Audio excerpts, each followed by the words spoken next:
Church, we're excited to have you. As Louise said earlier, we're here to help find real people with real hurts, find real hope in Jesus. It is on.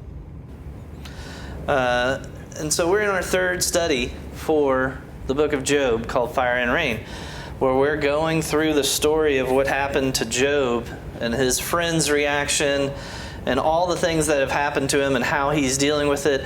And we're trying to figure out, what do we do when fire and rain hit our lives, when we go through massive tragedy, massive loss? One of the big things that we do a lot out of self-defense is we do what our main thing is today, is we do a lot of avoiding reality.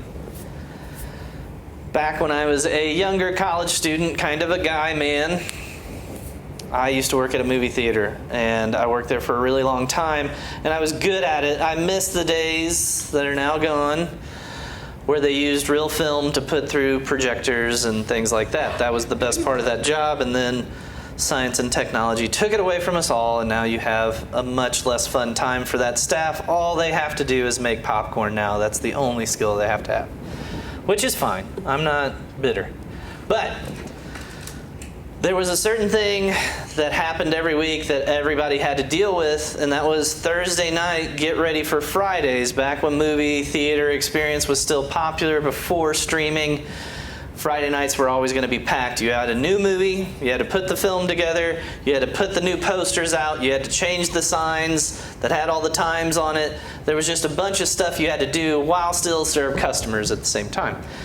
And I was good at this, and two of the other shift leaders were good at this, and so they put together what we called the junk punch crew, where we took Thursday night and we punched it in the junk. We were just good. We took care of business, TCB, all the time. Then there was the Wednesday night crew. The Wednesday night crew was just for the idiots. Nobody comes on Wednesday nights, so the new people, you do stuff. And it's serve the 3, maybe 4 customers you're going to have before the next big movie come out. Often the Thursday night crew would ask the Wednesday night crew, could you do maybe these 3 things for us to make our lives easier? Especially with the film that we had to put together. Could you just do 2, 3 things in that boring Wednesday night when no one is there? Could you just do these things? And every week, those folks would never do anything. One of them is my closest friend, Alex.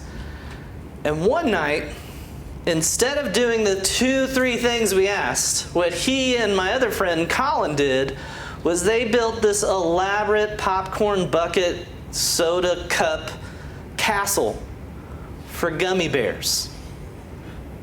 It was there. It covered half of the concession stand. And not only was it elaborate, they filmed an entire scene of Lord of the Rings with the gummy bears just for their enjoyment. And when we got there the next day, A, we were impressed, B, we were hacked off. We called up Alex and Colin and said, what have you been doing over here? And they were like, what do you mean? And it's like, well, we're looking at your artwork and still wondering why you didn't do the 2, 3 things. Oh yeah, we meant to do that, but we just kind of got carried away with the story and the castle and all that stuff. We were like, geez, guys, what do we got to do? And so what we had to do was we had to divide up the Thursday night crew to help the Wednesday night crew get their act together, and we had to bring a Wednesday night loser over to Thursday night. Ruined the whole thing. All because they just didn't want to do the job. They just wanted to delay, kill time.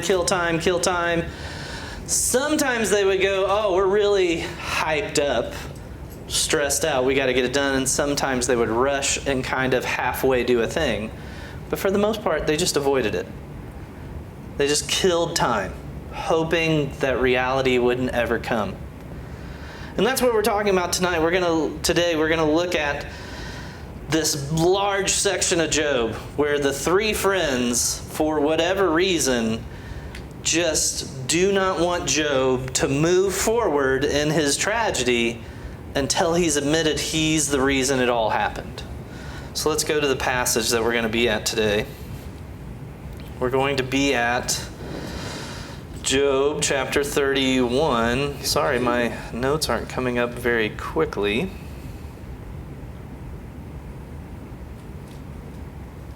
Job chapter 31, verses 35 through 40. Again, the big point that I'm going to talk about today is what makes grieving one of the hardest things there is to do is realizing that there's no going back to the way things were. For those of you that haven't been with us, Job is a fascinating story where Satan, for whatever reasons, dares God to let him hurt Job so that he can prove to God that the only reason Job ever liked him was because he was blessed. So God allows this. Job has no idea this has happened, and so he's very much in confusion. Last week we talked about how the three friends came and they comforted him very well by just sitting in the pain with him and being quiet about it. But then they started talking. And I'm going to summarize for you what's been happening. Again, from chapter 4 to chapter 31, his three friends are arguing with him specific ways. So there's a guy named Eliphaz. He believes the suffering is the proof that there is sin in your life. That's the reason this is happening to you, is because you did something evil, so that must happen. Then there's a guy named Bildad. He appeals to history and he said, look, throughout all of history, anytime something bad happened to somebody, it was to a bad person, so therefore you must be bad. And then there's Zophar. He says, look, you need to be thanking God. You probably deserve worse. You're so evil and lying about it. You probably should have more things taken from you. And as Job defends himself that he's a good guy, there's nothing he's done that has caused this. He's just begging that God would answer the why question. He kind of gets arrogant. Job gets arrogant. Job, again, begins to think that God should answer to Job's authority and that he demands an audience with God. And that's where we're going to pick up in chapter 31, verses 35 through 40. So let's look there. This is what Job says. If only I had someone to hear my case. Here is my signature. Let the Almighty answer me. Let my opponent compose his indictment. I would surely carry it on my shoulder and wear it like a crown. I would give him account for all my steps. I would approach him like a prince. If my land cries out against me and its furrows join in weeping, if I have consumed its produce without payment or shown contempt for its tenants, and let the thorns grow instead of wheat, and the stinkweed instead of barley. The words of Job were concluded. So here's what Job's been crying out for. God, just talk to me. You've heard all the accusations, all these things that I'm a terrible person. Now come defend me. Give me explanation and give me vindication is basically what he's saying. Not just here, but throughout the entire section of scriptures that we have just glossed over for the sake of time. But he says, I would give an account of all my steps in verse 37. He says, I would give a great defense on why, God, you should not have allowed this to happen to my life. And again, what we're talking about here is he's bargaining and begging to settle the non-issue that's actually happened to him. This is a big kind of long way what we're dealing with. We've been kind of going through the 5 stages of grief. The first stage is denial. Just that numb feeling, that shock that you can't believe this is happening. Then anger comes. It's the I can't believe this happened and I am upset about it. Then there's this bargaining stage. I don't like the names of any of the stages that the really smart doctor in 1961 thought of. And I have a PE degree, so therefore somebody should change it for my behalf. But bargaining stage, as best I understand it, is when you do kind of what Job's doing here. You keep going back to the scene of the crime. And you keep trying to think over and over again, what could I have done different? What could have been said different? What could have been done in a different way to have prevented this from ever hitting my life, to have ever been coming into my world? What could have been changed in the past to avoid this from ever happening? I'm going to stop right now. There's some guests walking in if somebody would like to greet them. Thanks, Kristen. And so, what you have is them working to avoid ever dealing with the reality in front of them. That they're not dealing with oh, Job, you've lost all your wealth. You've lost all of your family, except for your wife. You've also lost now your health. Buddy, let's just focus on those things and how to deal with that. He doesn't want to focus on that. He wants to focus on his 3 idiot friends and the mean things they've said about him. So he's avoiding the whole thing. And he's getting now obnoxious to God about it, and we'll talk about that here in a little bit.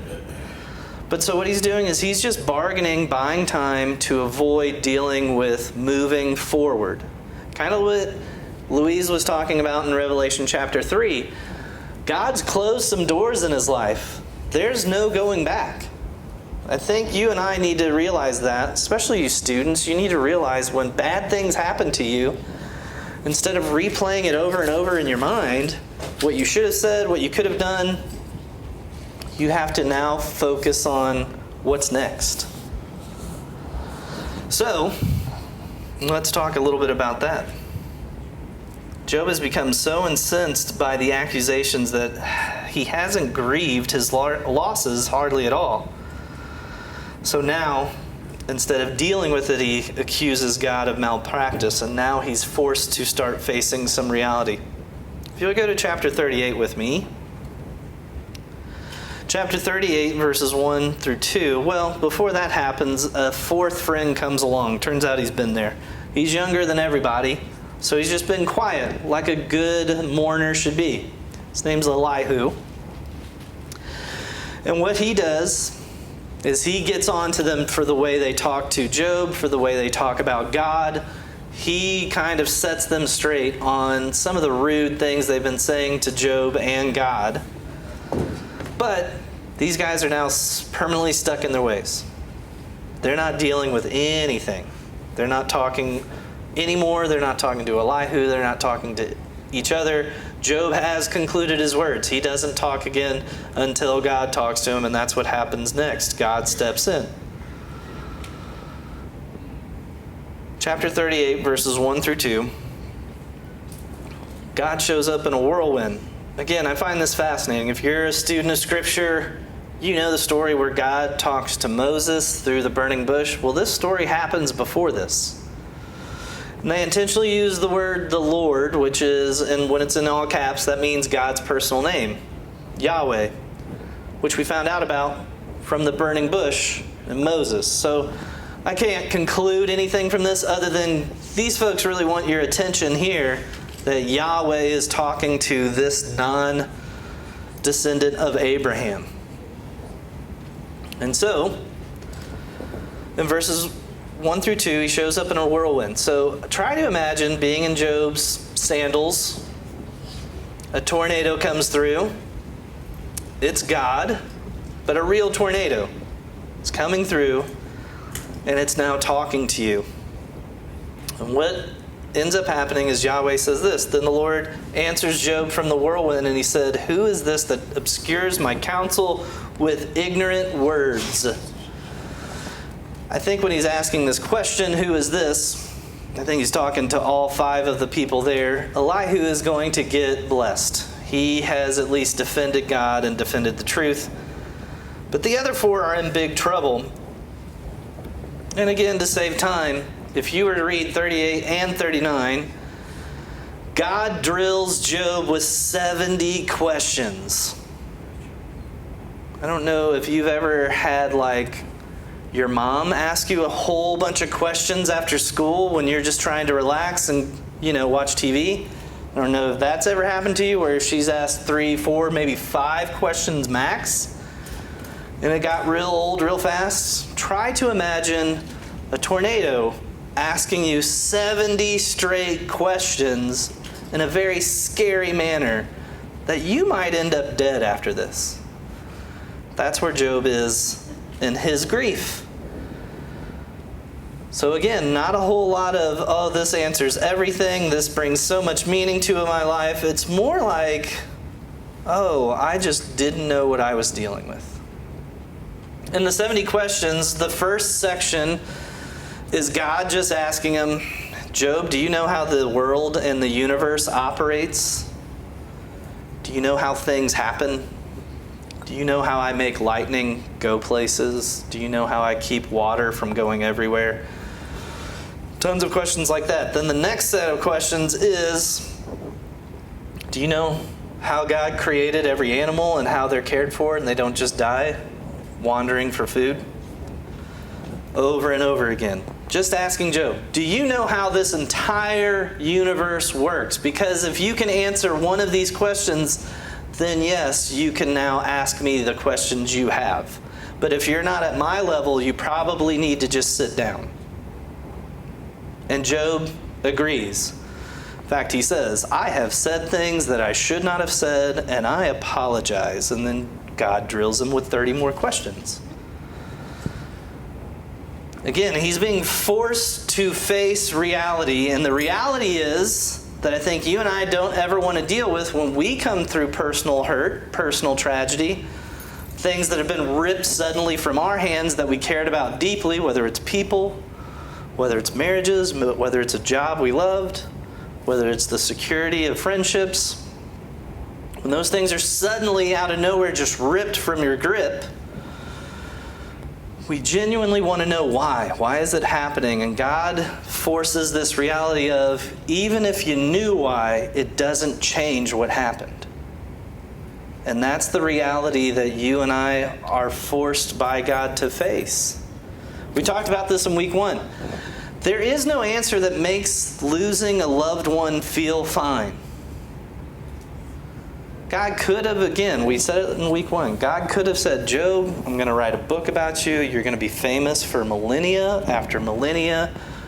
Billions of people are going to find comfort in your circumstances.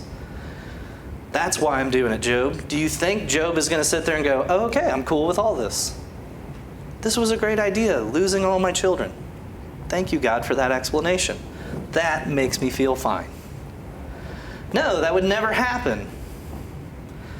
Every personal friend that I've lost that I loved, there's nothing you can say that makes that feel better. Those of you that weren't here last week, we even had a list of things you do not say to people who feel like they've lost a love. So feel free to watch that video posted today.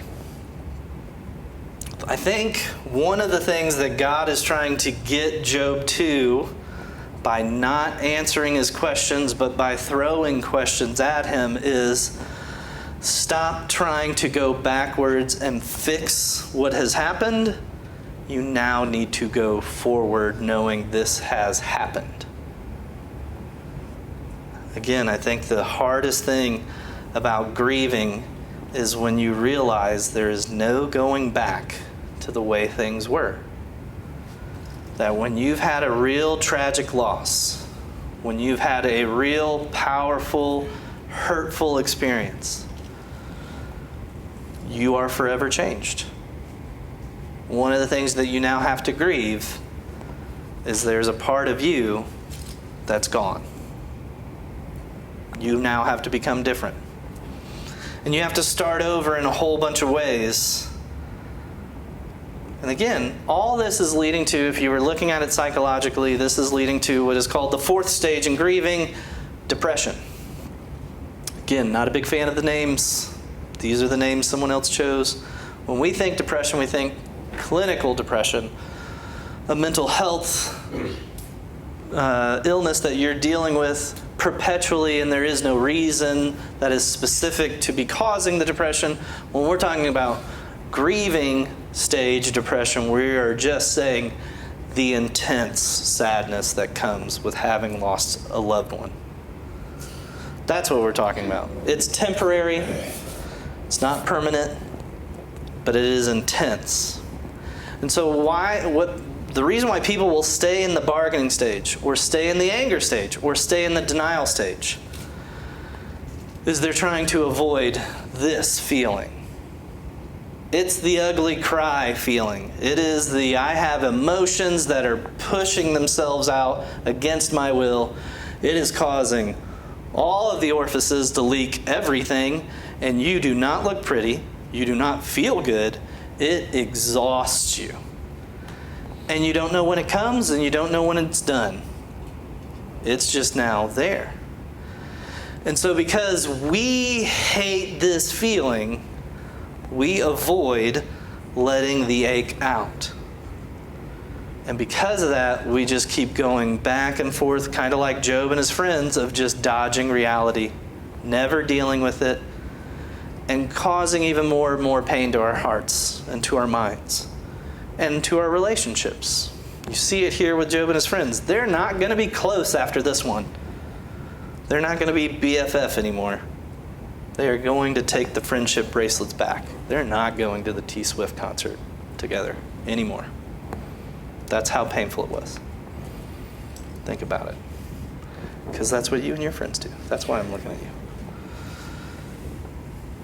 When we don't deal with the hurt inside, we end up compounding the time that is needed to heal.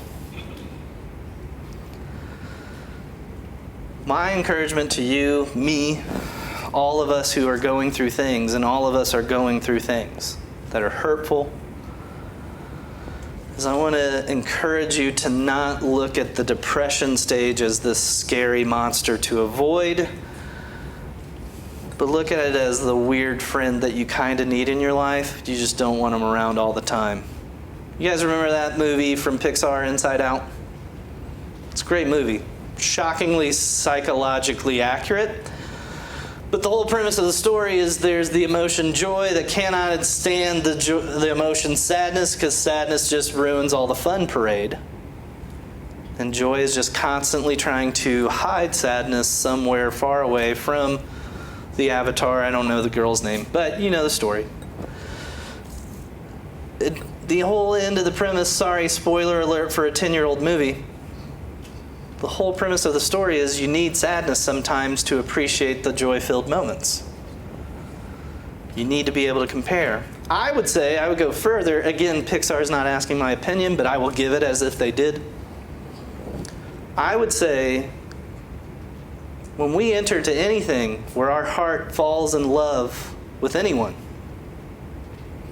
whether it's a friend, family member, child, that's the unwritten deal that we made, is that we are entering into this agreement that we get all the joy and wonderful, heart-filled, exciting moments with the risk of knowing that one day that love will get lost. And we will now have to experience the other side of love, which is the pain-filled, intense, sad moments of having to say goodbye, knowing we don't get them back. That's the trade we made. That's the agreement we entered into. We probably didn't think it all the way through, because when Aerosmith was writing that awesome rock song about the asteroid movie that was about to hit Earth, he didn't mention this could happen. All those love songs, all those Disney stories, they don't ever mention what happens when love gets lost. And that's what we keep trying to avoid. But when you think about it, that intense sadness, that depression stage, it's truly beautiful. It truly is love. The only reason these things hurt as much as they do is because the love was so real. Because the person's positive impact on our life was so great that, of course, the sadness would equally be great. And as painful as it feels, it's not a pain that destroys you. It's a pain that propels you to know that you were loved well by a person. It's a great reminder. Like I said, it's like that friend that you don't always love seeing, but when they do come around, you do end up having kind of a pretty deep conversation, even though you'd rather just have fun. It's good to have them around once in a while, just to have that deep conversation that you needed and you didn't know you needed it. That intense sadness can be that for us if we're willing to go there and if we're willing to not avoid it, but face it. That means you got to be okay with sometimes breaking down and having the ugly cry that's really loud and so weird and not normal for you. But the more you're willing to just go into that space, you'll find over time, the less often you have to go there. You'll find over time, after you exhaust yourself in that kind of grief, that you actually do feel better after a nap or two. And this reminds me of our greatest love, our Lord Jesus Christ. Christ didn't stay focused on the cross when he was here and the pain that he was going to endure. Hebrews says he focused on the joy that was set after the cross. And so my encouragement to you and I is, it's easy to focus solely on what is gone and just stay there. But really what you need to probably move towards is, what's next? Now that my life's been changed, how do I carry that forward to the next steps? Just like Christ did. Again, that story of him in the Garden of Gethsemane, where he's asking God if there's another way to avoid going through God's wrath to save all of us. He's open for changes in the plan. But he eventually gets up and he faces it. And he goes through the pain. I think there's a good example for those of us who grieve is that we should probably find a willingness to go through the pain instead of trying to avoid and go around it, because you can't. It's not even possible. So we're going to go into a time of communion here at Living Oaks. We do communion every week. And we do it in a way for you to just reflect and think about what's maybe God's been speaking to you through the songs, through the prayers, through the reading of his word. But again, we want to think about what Christ did and what he faced and the pain he went through to bring you to the Father. Again, it cannot be said enough. Jesus left all the perfections of heaven and all the comforts there, and he came to earth and lived 33 straight years of life like ours, filled with fire, filled with rain. And in all those ways, he never sinned or disobeyed God the Father one time so that he could trade on the cross his righteousness to you and I if we would claim it, and he took on the cross for us every time we disobeyed God, so that we could have communion with him.